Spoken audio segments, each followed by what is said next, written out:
Tidak ada? Tidak ada komentarnya? Halo, Ya, Mbak Fani? cukup, Bu. Baik, Cukup, Bu. Cukup, Prof. Cukup ya? Cukup. Ya. Nah, sebetulnya saya ingin tunjukkan kepada Bapak Ibu sekalian, di bukunya Prof. Istiajiz ini, beliau itu menulis tentang tahapan-tahapan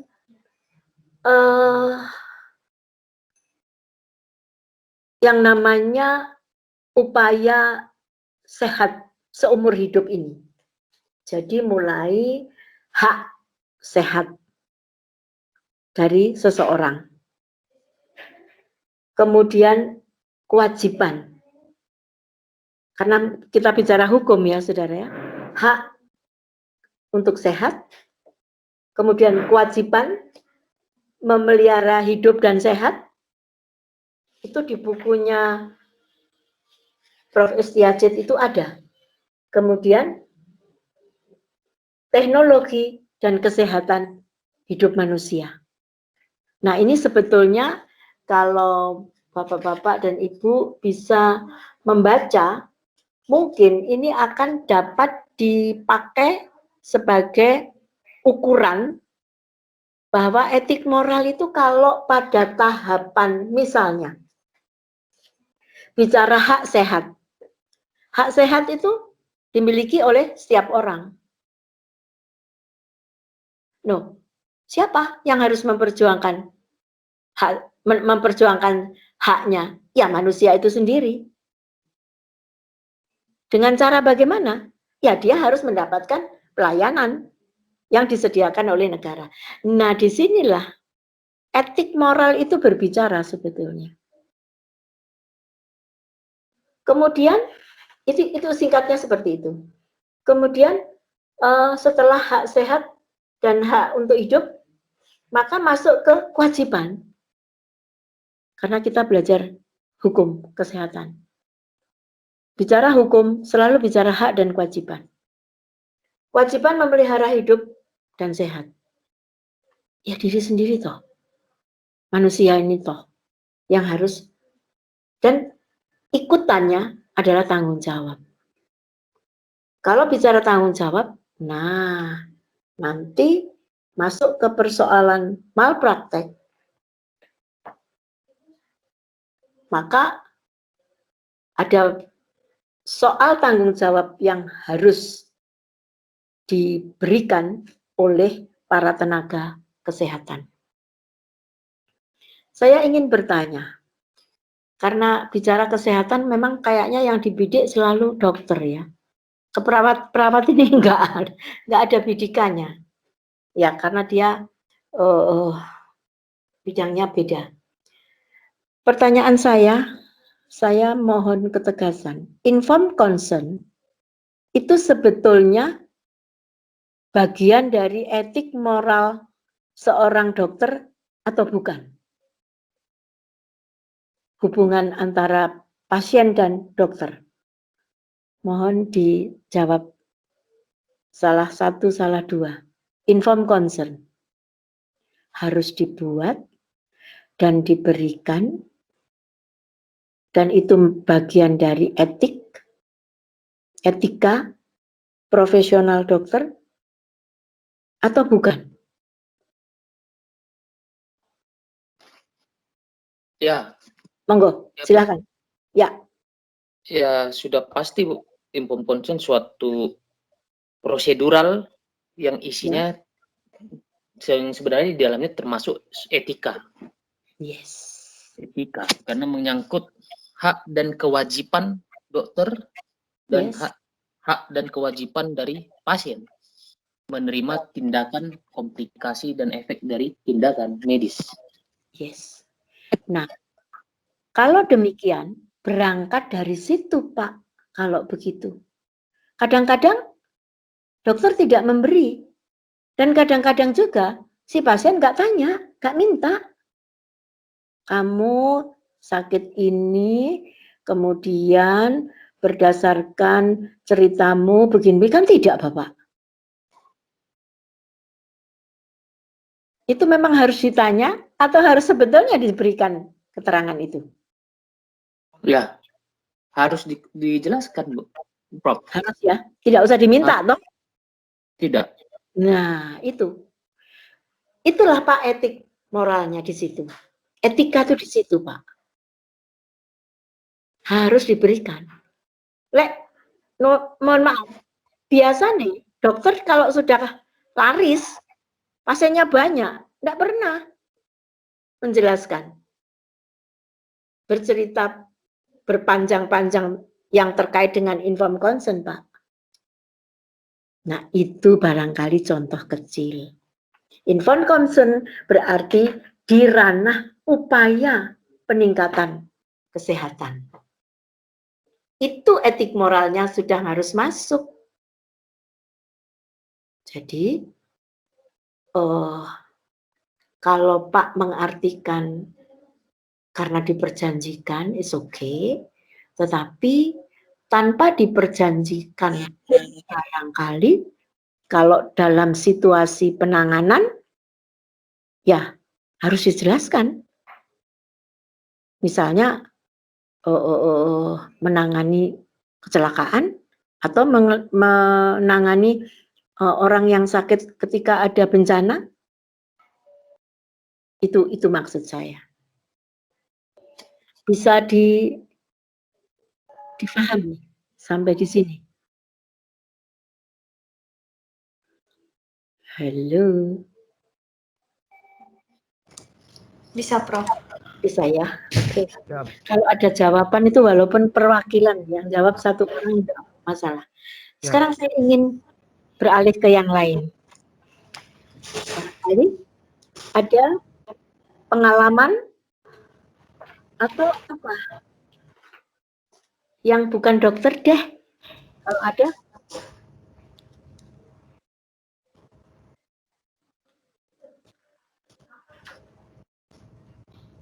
Ada? Siapa? Tampakkan wajah Anda. Minta ditampakkan wajahnya. Saya tidak bisa melihat wajah sih. Kalau pakai Zoom itu bisa loh kelihatan semua begitu. Oke? Tidak ada? Baik, saya minta contoh teman-teman yang lain yang selain dokter loh yo. Tapi kok enggak ada yang muncul ya?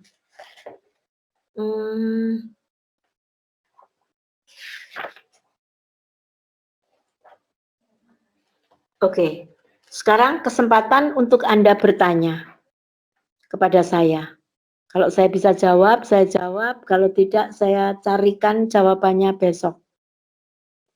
Monggo, silahkan. Yang menurut Anda perlu di persoalan etika profesi ini loh yang perlu saya ketahui atau bagaimana. Monggo. Untuk semuanya ini saya tidak membatasi. Saya tulisnya kebutuhan saudara tentang itu. Ya, Prof. Ya, monggo, silahkan. Mau bertanya, Prof. Ya, monggo, silahkan. Kira-kira di dalam medis atau hampir di semua profesi, ya, tentu yang mengawasi etika seorang profesi itu adalah perkumpulannya atau profesinya, begitu, Prof. Ya. Dan kira-kira kalau ada sanksi, itu siapa yang menjatuhkan sanksi? Apakah dari perkumpulan profesinya atau dari suatu sistem pengadilan gitu? Ya, baik. Saya pengalaman di bidang kenotariatan ya Pak ya. Saya adalah majelis pengawas notaris daerah. Ketika seorang notaris dilantik mengucapkan sumpah jabatan sebagai notaris, maka di situ akan dihadirkan pengawas, Pak. Karena ketika dilantik dia akan membuka kantor, menerima, memberi pelayanan kepada masyarakat. Nah, ketika ada pengawas, maka ada Dewan Kehormatan, Majelis Kehormatan Notaris. Nah, Majelis Kehormatan itu mengawasi kewenangan dan kewajiban notaris. Di dalam kewenangan kewajiban notaris, di pasal 1 itu mengatakan begini, Pak. Notaris dalam menjalankan tugasnya harus amanah, jujur, tidak berpihak, dan tidak mencemarkan nama baik dan berbuat pidana. Kira-kira seperti itu. Nah, tentunya karena ada majelis pengawas notaris yang intinya menegakkan etika profesi notaris, kode etik notaris, maka yang menegur adalah ikatan notaris, Pak, yang memberi sanksi lebih dulu, menegur. Sanksi administrasinya diberhentikan sementara. Tapi kalau sudah menyangkut pidana terkait dengan profesinya, maka pasti akan ada pengadilan, tuntutan. Kalau sudah masuk ranah pidana, Pak mengikuti enggak notaris yang namanya Novita, yang dia menggelapkan uang berapa miliar itu, langsung pidana, Pak. Langsung dipecat, Pak. Itu, Pak. Jadi pengawasnya dari organisasi yang tentunya pengawas itu ada unsur yang mewakili pemerintah, unsur yang mewakili untuk notaris ya Pak, akademisi, dan unsur yang dari profesi sendiri. Seperti itu Pak. Mengawasi perkumpulan, betul organisasinya, ID. Makanya Ikatan Dokter Indonesia ini harus kuat Pak. Dia adalah pengayom dari dokter-dokter yang bergabung di dalamnya. Dan otomatis kan Pak ya, seorang dokter kan harus otomatis menjadi anggota ID toh? Iya. Ya, nah iya. Iya. Itu. Ya, yang mengawasi memang harus organisasi dokter itu. Tapi kalau sudah menyangkut persoalan ada kerugian, nah ini sudah Pak, ada kerugian atau kerugian itu macam-macam, kerugian fisik dan kerugian non fisik, nama baik itu non fisik, maka pasti masuk ke ranah pengadilan. Profesi mengawasi sejauh mana sang dokter ini menjalankan profesinya berdasarkan etik moral tertentu. Ini kalau saya padankan dengan kode etiknya notaris. Seperti itu, Pak. Yang lain?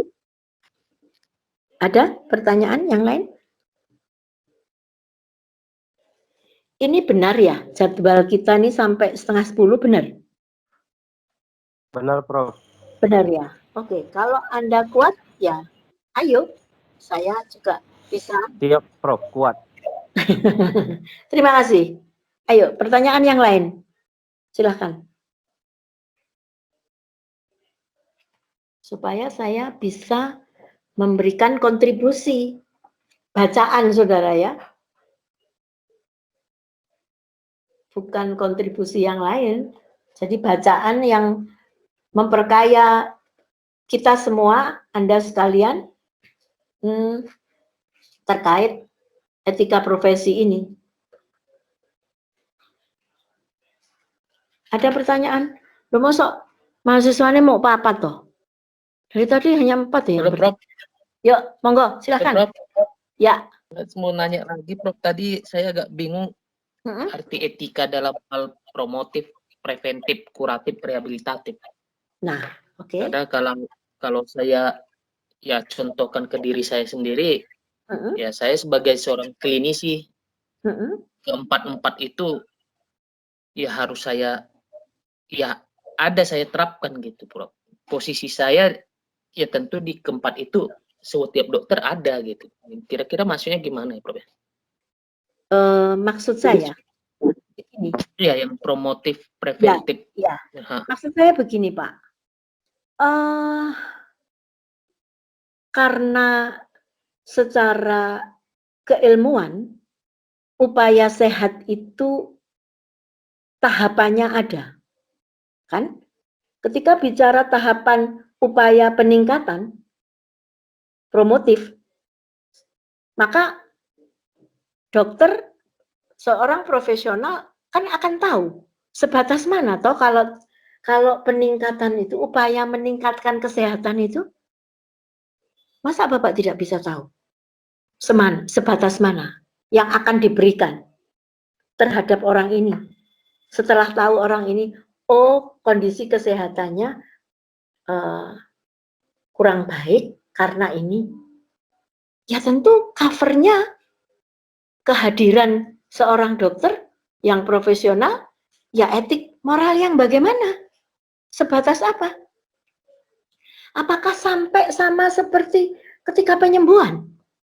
Kan Bapak tidak serta-merta keempat-empatnya dilakukan. Oh jangan sampai Pak. Ini menurut saya loh ya. Sakit semua nanti. Lawang saya itu loh cuma datang minta supaya saya enggak pilek. Sama dokter dikasih ini. Loh. Coba persepsinya kan sudah beda. Minta disuntik, dikasih supaya enggak batuk, supaya enggak pilek. Alasannya supaya menyeluruh. Mungkin atau tidak ini? Kalau Bapak mengatakan keempat-empatnya saya lakukan. Tentu tidak, Pak. Menurut saya. Pak kan tahu, ketika ada pasien datang yang pertama kali, Pak catat inform concern-nya tadi, terkait hak dan kewajibannya tadi. Ketika datang pertama itu, secara etika, Pak sebatas apa? Kan sebatas hanya upaya peningkatan toh Pak. Tahu dulu, diarahkan dulu, kan sebatas itu. Jadi keselamatan Bapak, perlindungan dokter ini sebatas pada itu. Dia baru pertama kali datang. Dia menyatakan sakit ini. Kemudian saya mencoba untuk menterapi ini. Obatnya untuk sekian ini. Kan begitu Pak. Kalau ternyata kedua kalinya balik, kalau nggak sembuh diginikan, kan Pak punya riwayat. Nah itu kan tahapannya kan secara etika kan pasti berbeda. Prof. Coba, monggo, silakan. Silakan, Bu Valen ya. Jadi begitu pas itu kan dalam keadaan sakit, begitu kita berikan obat itu sudah tahap kuratif, Prof. Nah, makanya kalau sudah dalam keadaan kuratif berarti di penyembuhan. Iya, jadi makanya mungkin kenapa Dokter Joshua mengatakan bahwa semua dokter itu pasti memiliki empat-empatnya, karena begitu pasien datang, empat-empatnya pasti dilakukan gitu. Mulai dari promotif itu kita dari promotif, preventif, kuratif. Nah, begitu kita pemberian obat itu sudah kuratif gitu. Jadi bukan berarti pertama kali datang hanya promotif gitu. Berarti kumulatif. Iya. Atau mungkin Dokter Ana ada masukan? Monggo silakan. Karena saya memahaminya supaya terukur gitu loh. Ya, maaf Prof. Mungkin saya mau tambahin Prof bahwa kunjungan seseorang pasien itu Ya terkadang ya gini, tidak semata-mata hanya mau berobat. Ya, Terkadang mereka bertanya, ini yes. kira-kira apa makanan yang harus dicegah? Nah, itu masuk apa itu? Ayo. Ya itu termasuk promotif dan preventif. Nah, promotif dan preventif. Iya. Nah, etikanya Bapak, menurut Bapak mau menjelaskan apa coba?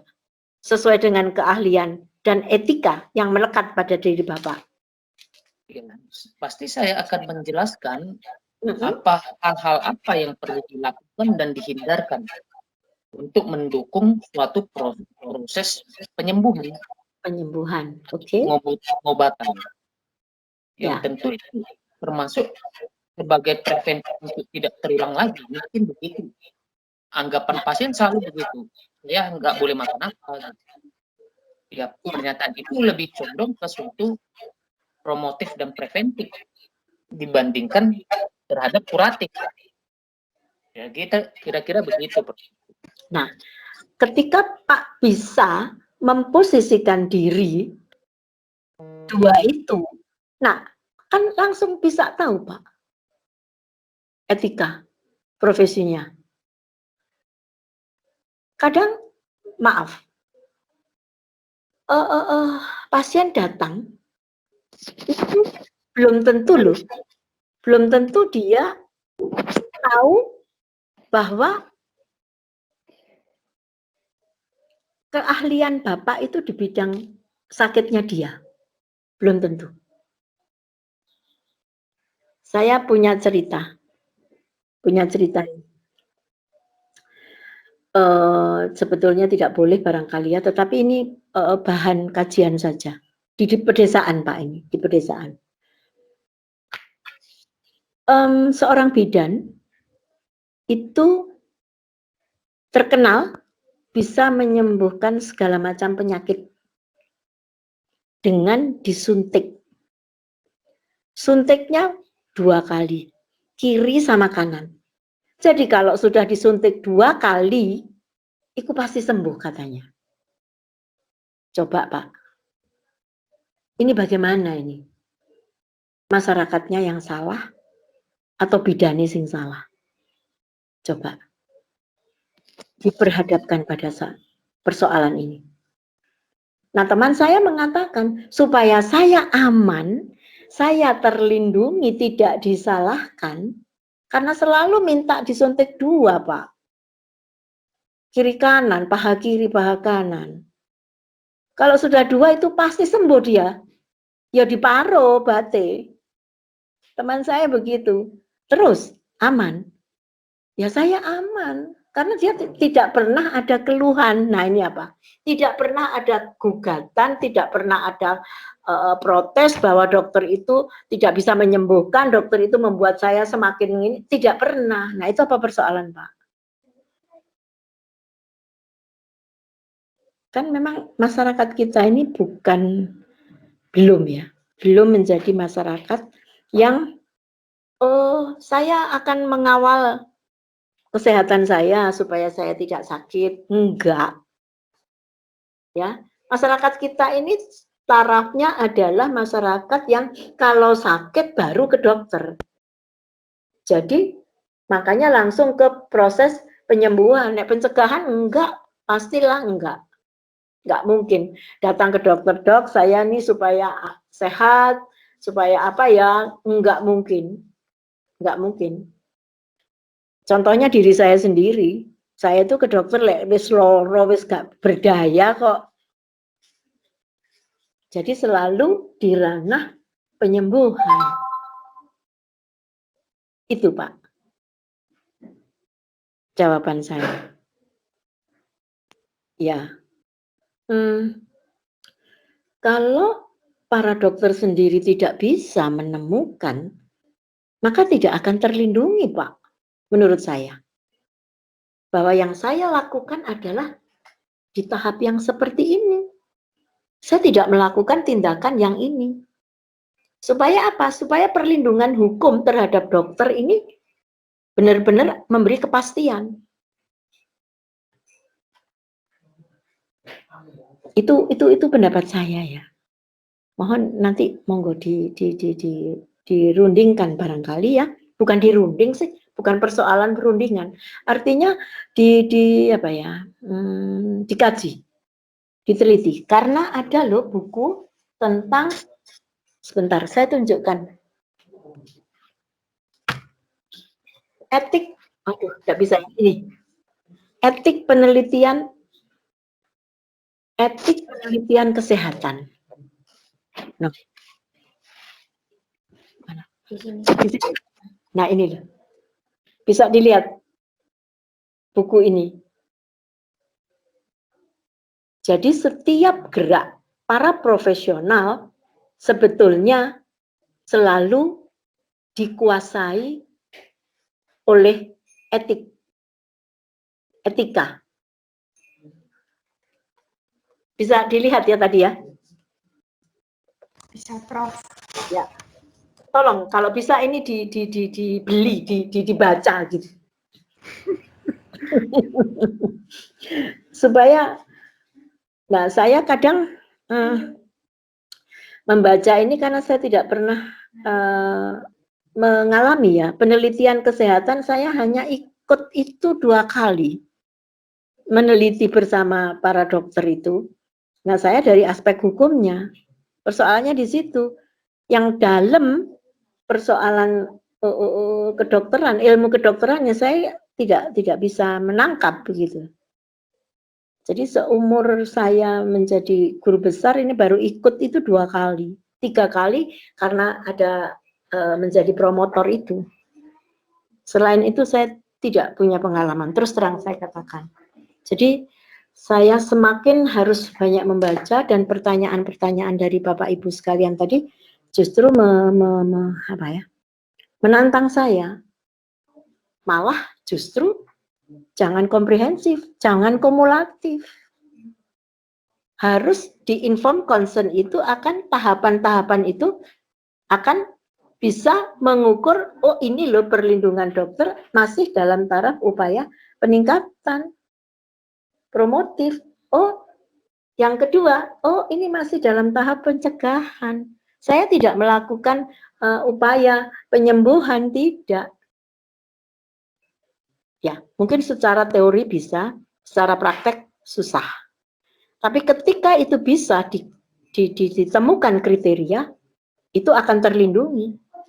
Gugatan tuntutan pasti akan menjadi tidak banyak, menurut saya.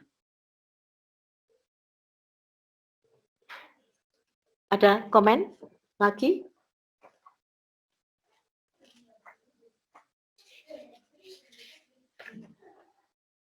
Itu kemudian. Jadi bagaimana? Monggo.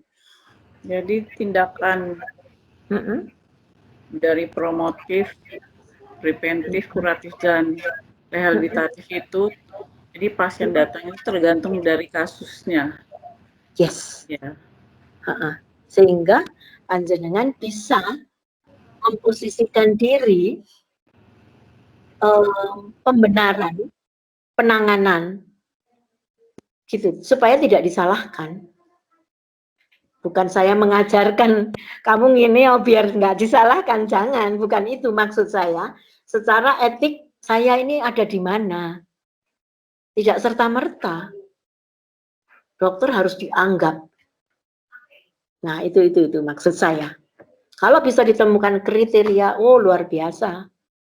Ini yang bisa disampaikan ke, ya ini kan temuan akademik. Ya nanti kan bisa dipertanggungjawabkan secara keilmuan begitu.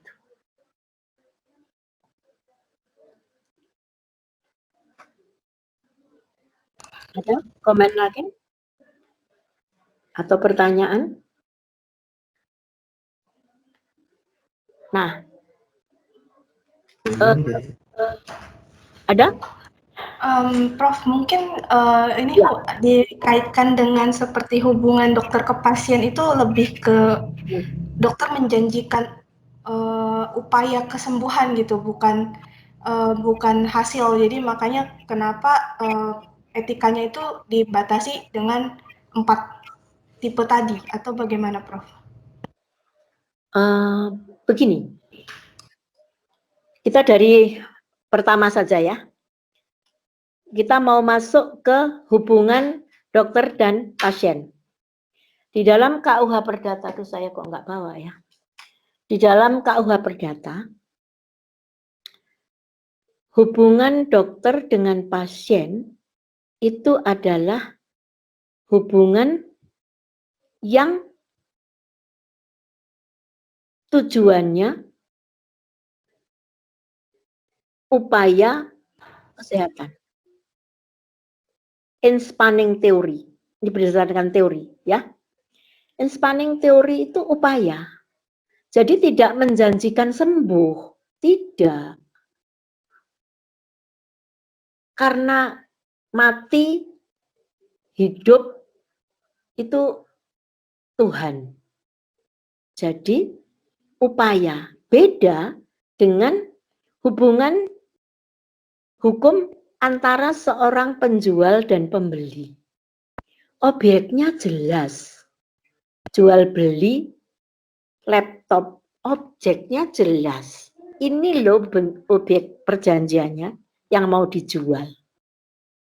Silahkan karakternya 1, 2, 3, 4, 5. Laptop itu adalah objek perjanjian, benda bergerak yang harus dicoba, Mbak. Beli laptop kan enggak mungkin enggak dicoba. Kalau penjualnya marah-marah, laptop ini tidak boleh dicoba, ya enggak situ beli. Ya, ini memang harus dicoba. Jangan marah. Ya, tapi kan sudah kamu pilih tadi di toko. Kamu kan sudah lihat-lihat, sudah dibawa pulang, itu sudah. Kalau ada rusaknya itu kamu yang harus menanggung. No, tidak seperti itu. Makanya ada garansi. Nah, kalau dokter bisa memberi garansi? Tidak. Kalau dokter itu laris karena banyak pasiennya yang sembuh kan berdasarkan pengalaman. Pengalaman apa ya? Pengalaman mengobati itu, Mbak.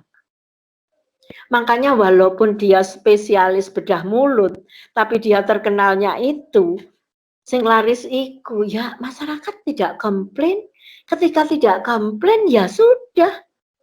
Secara etik, dokter itu sudah memenuhi syarat.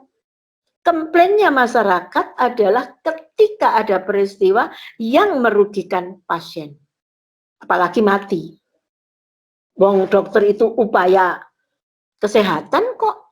Sehat itu keadaan di mana seorang bebas dari penyakit kok malah mati. Nah ini masyarakat itu melihatnya sudah wow, seharusnya dia bisa menyembuhkan. Enggak loh. Enggak berjanji menyembuhkan. Itu loh yang saya ingin sampaikan.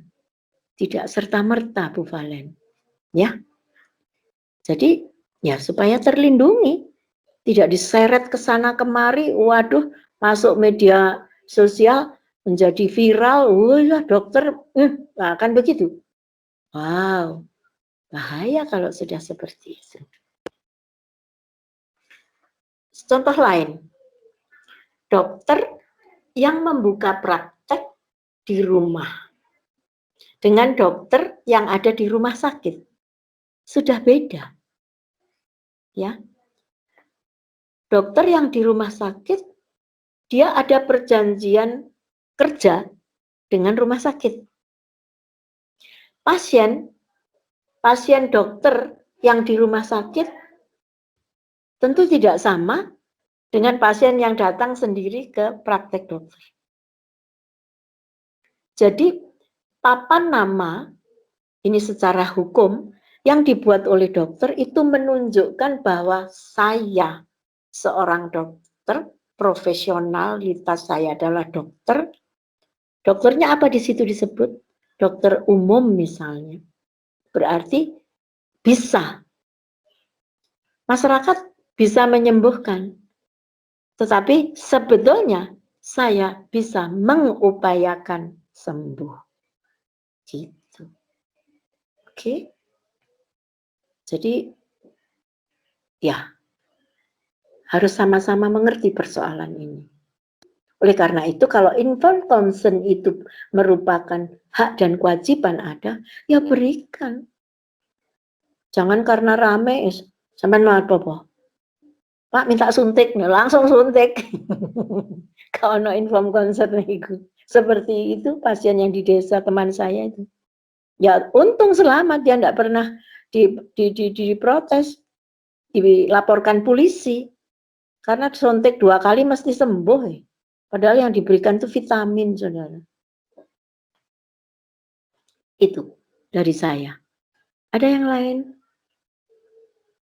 Iki pancen ini terkait tugas sih apa, jadi makanya ditanyakan.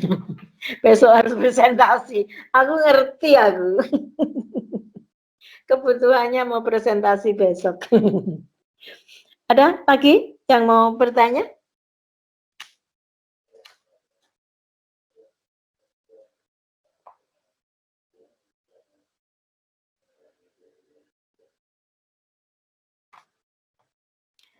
Baik, saya lanjutkan ya. Saya lanjutkan tambahan dari saya begitu. Ketika pada setiap tahapan upaya sehat itu seumur hidup dan komprehensif, maka tahapan-tahapan yang diupayakan secara etika, baik itu tenaga medis, tenaga kesehatan, siapa saja yang terlibat di dalamnya, maka yang namanya etika profesi itu sebetulnya untuk menjaga profesionalitas seseorang tidak disalahgunakan. Sebetulnya itu. Contoh, sumpah dokter itu yang beda dengan yang lain apa? Sumpah dokter. Karena yang saya pernah ikuti adalah sumpah notaris ya.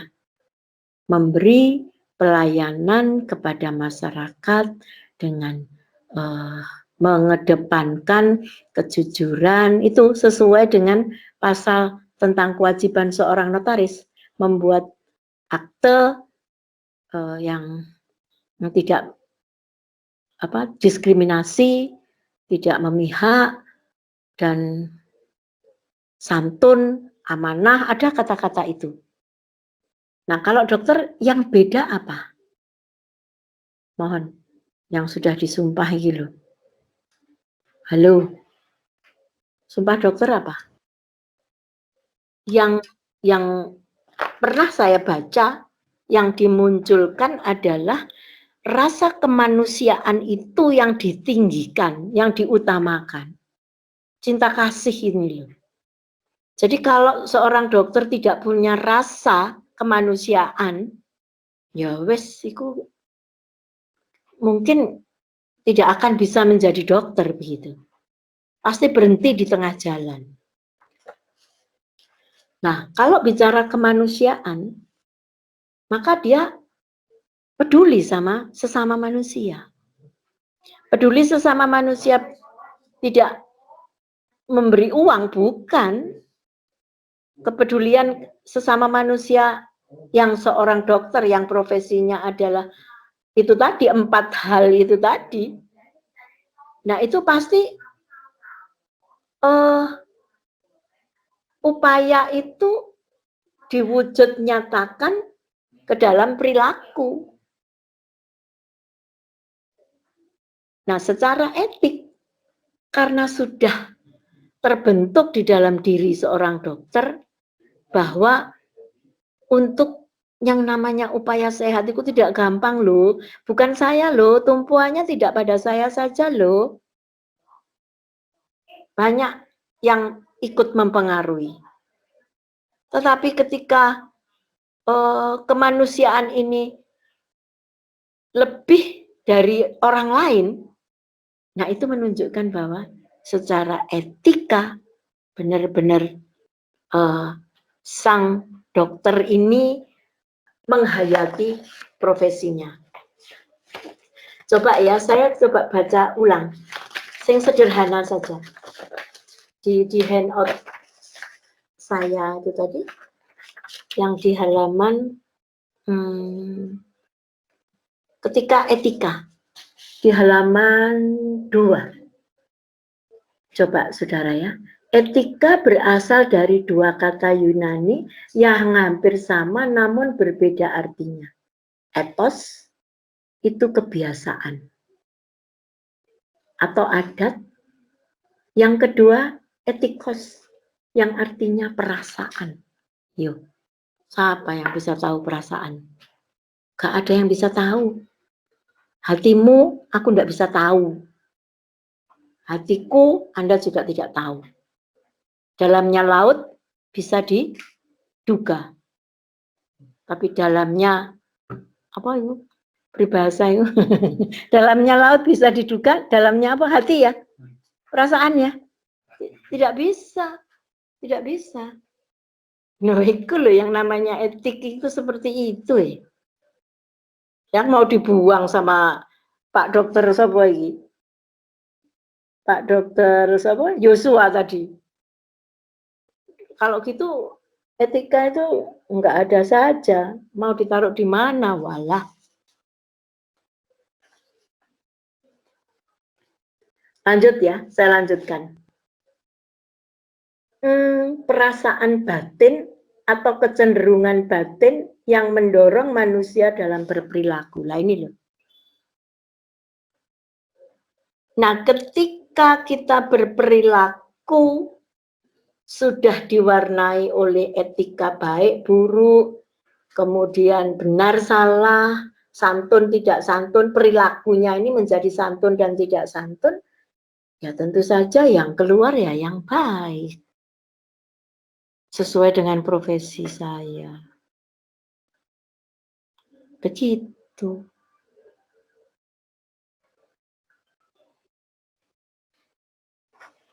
Kemudian ditegaskan lagi, dilengkapi yang namanya etos, etik, itu akhlak, adat kebiasaan, perasaan, sikap yang baik dan layak. Nah ini sudah lengkap sudah.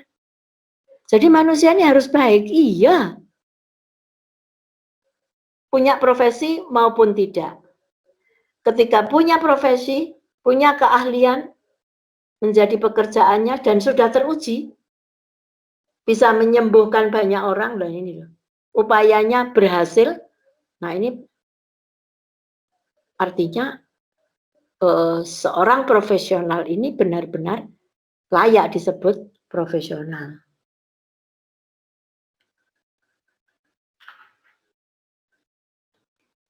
Saya kira hal-hal seperti itulah yang harus mewarnai kehidupan seorang profesional. Sebelum bertindak, berpikir. Ketika di dalam berpikir itu perasaannya yang dimunculkan, maka tentu secara profesional juga itu keluar dengan perbuatan. Menangani pasien misalnya. Melayani kalau perawat menjadi perawat yang sesuai dengan ilmu yang dia miliki. Itu harapannya. Nah, ketika dia menjadi bagian dari nilai-nilai yang dikaitkan dengan hukum, ketika seorang dokter itu melanggar etik, ya kena sanksi hukum. Jadi ditariknya ke sana. Tujuannya melindungi kalau saya. Bukan justru untuk menjerat. Bukan. untuk melindungi profesi seorang tenaga kesehatan. Begitu dari saya, saudara. Ada lagi yang mau ditanyakan? Pesertanya banyak loh ini. 1, 2, 3, 4, 5, 6, 7, 8, 9, 10. Di episode kedua ini, ada yang bolos atau tidak? Apa tetap pada waktu semula? Saudara, ini loh bukunya yang Prof. Estiajid yang saya katakan. Jadi idenya di dalam buku ini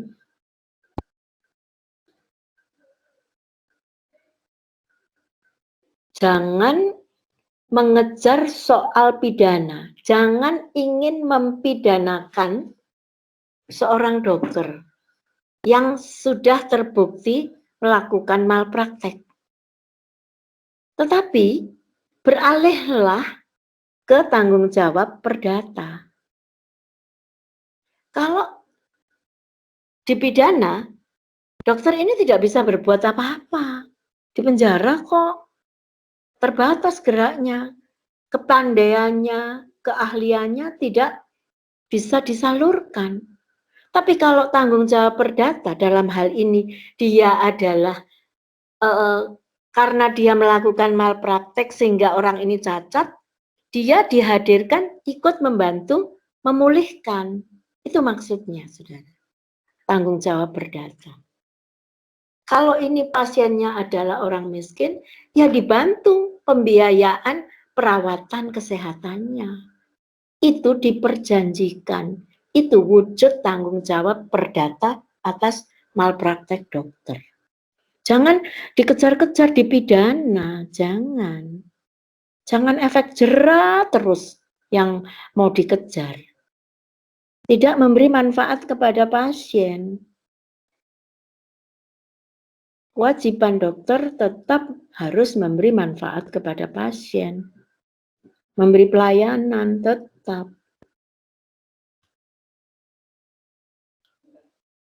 Itu, saudara, dari saya.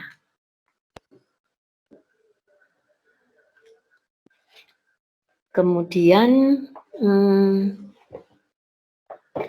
saya ada di e-book yang saya kirim. Anda sudah terima apa belum? Kepunyaannya. Sudah ya? Belum. Loh, kok belum? Ini loh, saudara. Saya kirim ke Bu Diana kok. Sebentar ya. Dia bisa dicari sih, Diana. Tapi maksud saya, referensi saudara ketika Anda sulit punya buku-buku, maka Anda, saya minta untuk ini, saudara. Etika profesi dan hukum kesehatan. Yanuar Amin. Punyanya Yanuar ya? Kayaknya iya, sebentar tak lihat.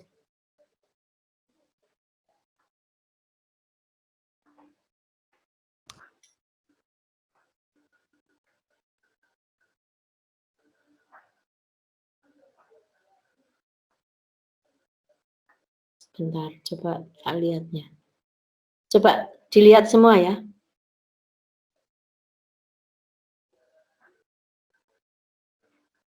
Etika profesi dan hukum kesehatan. Sebentar. Oh iya betul.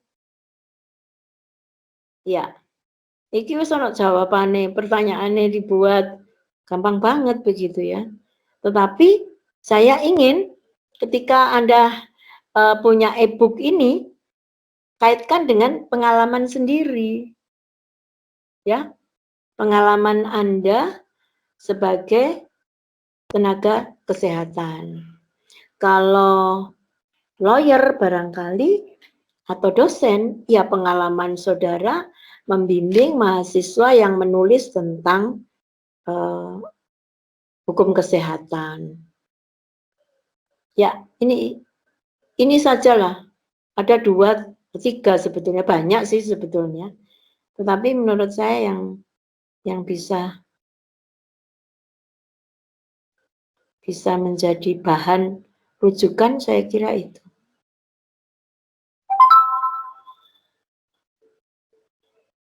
Oke, ada pertanyaan lagi? Sampai jam 9 ya. Tak batasi aja. Sampai jam 9. Baik, Prof. Monggo, silahkan. Siapa yang bertanya lagi?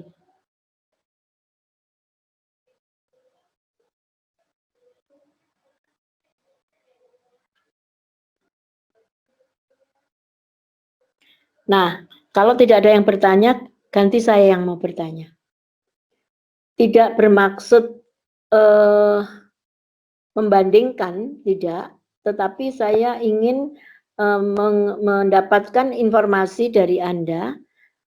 Ketika kuliah yang kemarin, Prof. Dudu menyampaikan hukum kesehatan dan HAM, itu intisarinya seperti apa?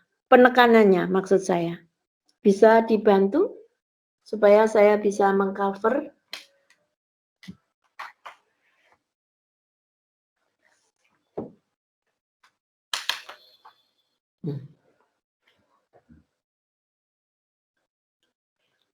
Sudah lupakah? Atau sudah tidak ingat lagi kah? Atau terlalu jauh? Tidak bisa difahami?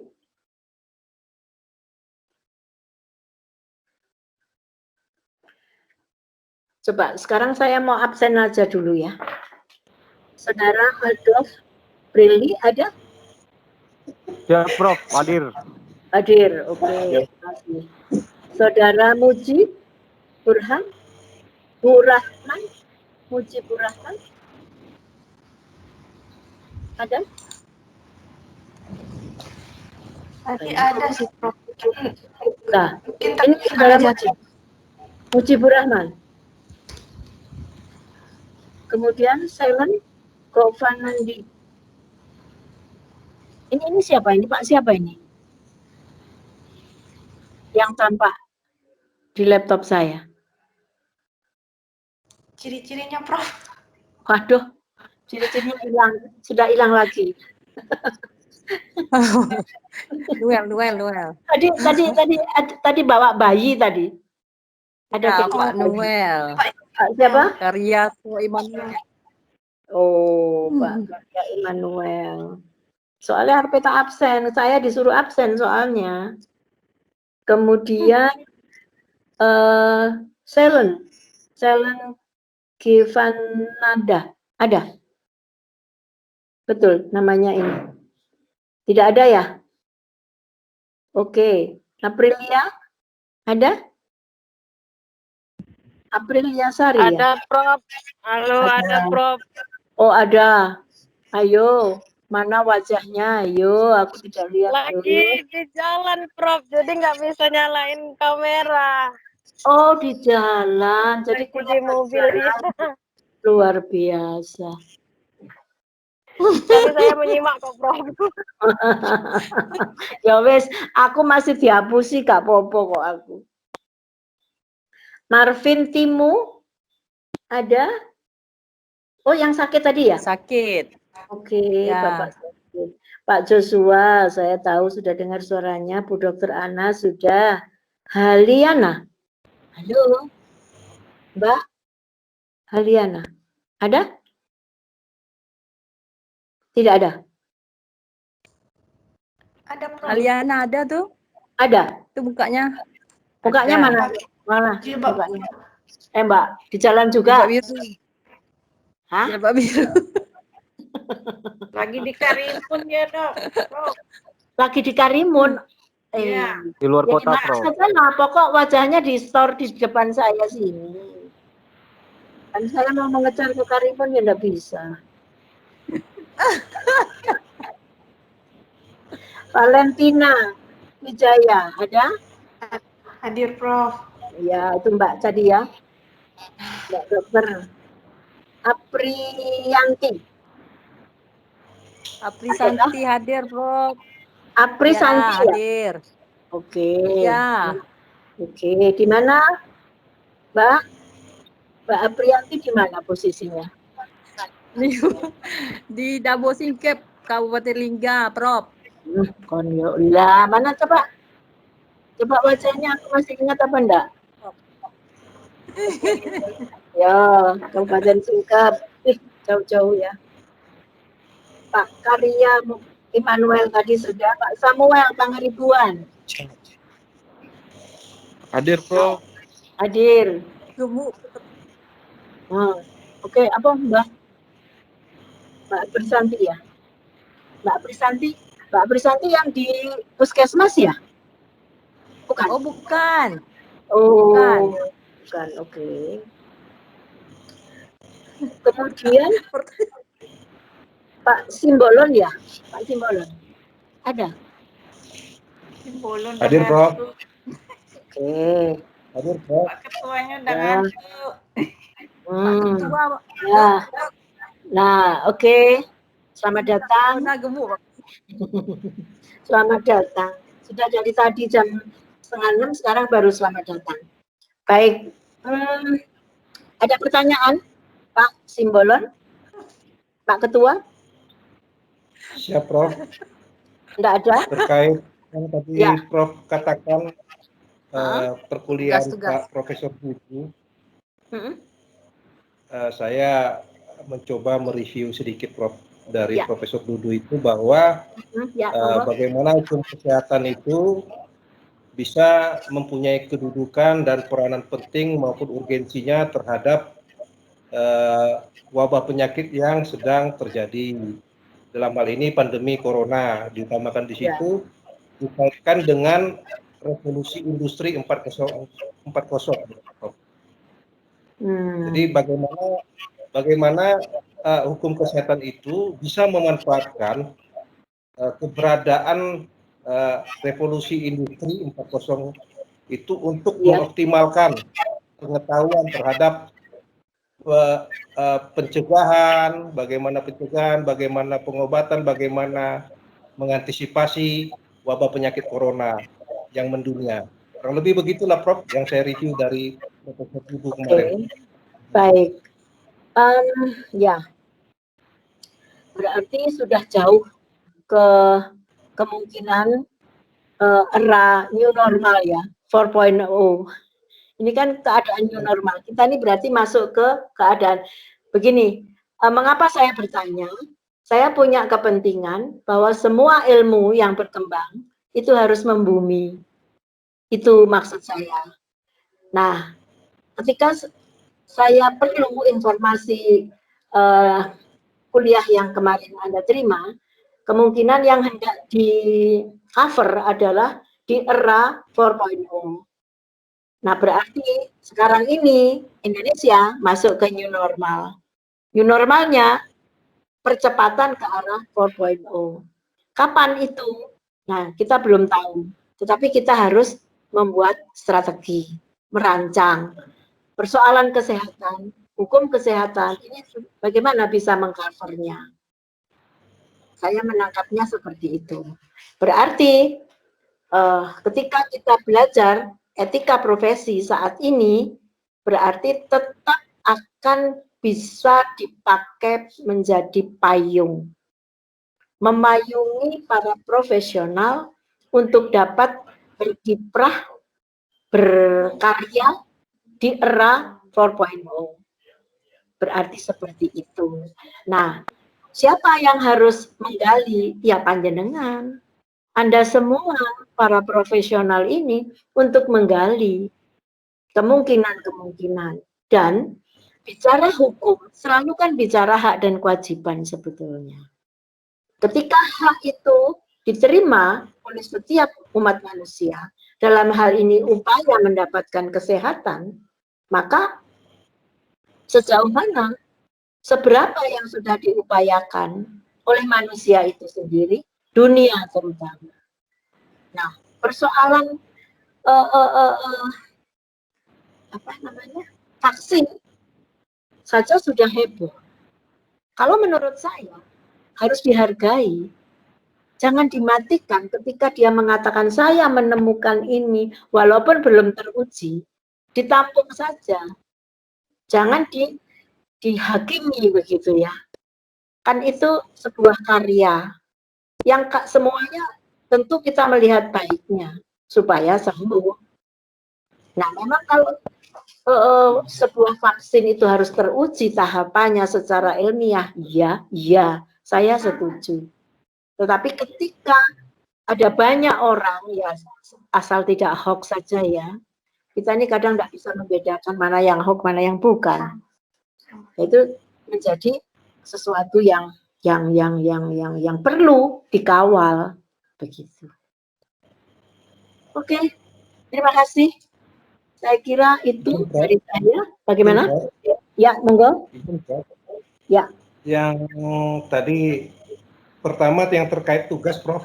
Ya. Tadi ada sampaikan itu bagaimana, ada Prof? Dua. Ya, ada dua ya tugasnya. Tugas yang pertama itu adalah sebentar. Sudah saya catat kok. Ada di handout saudara loh sebetulnya. Ya, saya meminta, sudah seminggu yang lalu saya kirim Anda membaca jurnal nasional atau internasional untuk menggali prinsip-prinsip etika dan hukum dalam profesi. Hasil bacaan saudara. Anda presentasikan besok. Ya. Nah, itu nanti share ke saya, ke WA saya. Gitu loh. Nah, kok ketawa ini ya? Bukan ketawa, Prof. Bukan ketawa, Prof. Izin, Prof. Baru kita ketahui hari ini, malam ini, Prof. Loh. Ini sudah seminggu loh, aku kirim ke Budiana. Akan diupayakan, Prof. Ya, sudah. It's okay. Karena kehadiran saya satu semester ya hanya 1 kali, 2 kali pertemuan. Bagaimana saya bisa memberi nilai nanti? Ya semampunya panjenengan untuk melakukan itu. Ya. Kemudian kalau tidak bisa membaca jurnal, punya buku apa saja, sarikan yang dibaca itu apa, enggak apa-apa sudah. Nah, yang PR yang satunya adalah membuat makalah mandiri terkait tanggung jawab hukum dan etik dalam pelayanan kesehatan. Minta ke Budiana supaya tidak salah menangkapnya ya. Seperti biasa, makalah itu harus memenuhi syarat. Ada pendahuluan, ada isi, ada simpulan. Jangan nulis, nggak ada simpulannya. Tidak usah bersyarat. Ya, harus ada daftar bacaan. Jangan nulis, maunya sendiri nggak ada daftar bacaannya. Etika penulisan ilmiah juga ditaati. Kes 2 loh soalnya. Oke. Untuk pengumpulan kapan, Prof? Kalau mandiri nggak usah besok, nggak apa-apa. Terserah sampai kapan. Jangan terserah, Cing. Waktu saudara ini berapa lama? Pokoknya kalau saya sudah diminta nilai, saya harus dapat. Ya 2 minggu kah? Dari sekarang? Nanti koordinasi sama Budiana saja, saudara. Ya? Baik, Prof. Besok masing-masing harus presentasi ini waktunya. Ya? Itu mandiri ya, Prof? Ya mandiri, semuanya mandiri. Kalau kelompok, mana enggak bisa kelompok? Sebetulnya saya kan suka kelompok, saya tidak susah menilainya. Tetapi kalau keadaan seperti ini, mandiri aja presentasi satu-satu, 10 menitan. Untuk hasil membaca jurnal, hasil membaca buku, pilih salah satu. Oke? Kurang lebih seperti review gitu ya, Prof ya? Review ya, dari jurnal ya? Ya, meresume buku atau jurnal. Oke? Saya kira itu ya. Cukup? Cukup, Prof. Ya. Ada yang lain? Teman yang lain? Ini nanti yang saya sebut absen hari ini, besok harus hadir untuk presentasi. Tolong diingatkan, yang di mana tadi? Karimun tadi, suruh ke Batam ya, supaya bisa presentasi. Bisa mendengar atau tidak? Oke, kita berpisah ya, saudara. Tidak ada pertanyaan? Pak Ketua? Sementara Pertanyaannya, Prof. Ya, ya. Itu tugas yang nomor 3 tadi, yang untuk pengalaman, itu terserah kan kumpulnya kapan? Ya terserah, tapi kan ada batas waktu. Oh iya. Jangan terserahnya terlalu lama. Pokoknya kalau saya diminta nilainya supaya dikirim, ya harus. Kalau begitu 2 minggu bagaimana? 2 minggu dari sekarang. Halo. Kesepakatan aja sudah. baik, Prof. Gitu ya, 2 minggu ya. Nanti saya sampaikan ke Budian, biar Budiana menagih ke saudara. Oke? Baik, Prof. Baik. Pamit. Sampai jumpa. Saya Liv. Sampai besok jam 8. Sepakat jam 8 beneran atau mundur? Nanti saya siap jam 8. Jam 9 kalau boleh, Prof. Jam 9. Oke, terserah. Sampaikan ke Kalau materinya udah selesai, nggak apa-apa harusnya, Prof. maksudnya apa itu? Mulainya Tugasnya kali, Prof. Tugasnya belum selesai. apa tuh? Maksudnya apa? Presentasi ke materinya besok langsung presentasi. Iya, langsung presentasi. Iya, besok langsung presentasi. Iya, Ke kan materi. Anda kan ber-12. Ber-12 ini waktunya kalau kita tepat mau jam 9. Oke, monggo jam 9. Oke? Ya. Sudah? Jadi tadi jam berapa, Prof? 9. 9. Jam 9 Baik, pagi Prof. mulai, nggih. Baik. Apalagi? Siapa yang tanya? Cukup, tadi? Prof. Cukup. Cukup? Baik. Terima kasih, saudara. Selamat malam, selamat Terima istirahat. kasih, Prof. Kita jumpa besok pagi jam 9. Wassalamualaikum warahmatullahi wabarakatuh. Salam sejahtera Terima buat kasih, kita Prof. semua. Nggih. Selamat istirahat.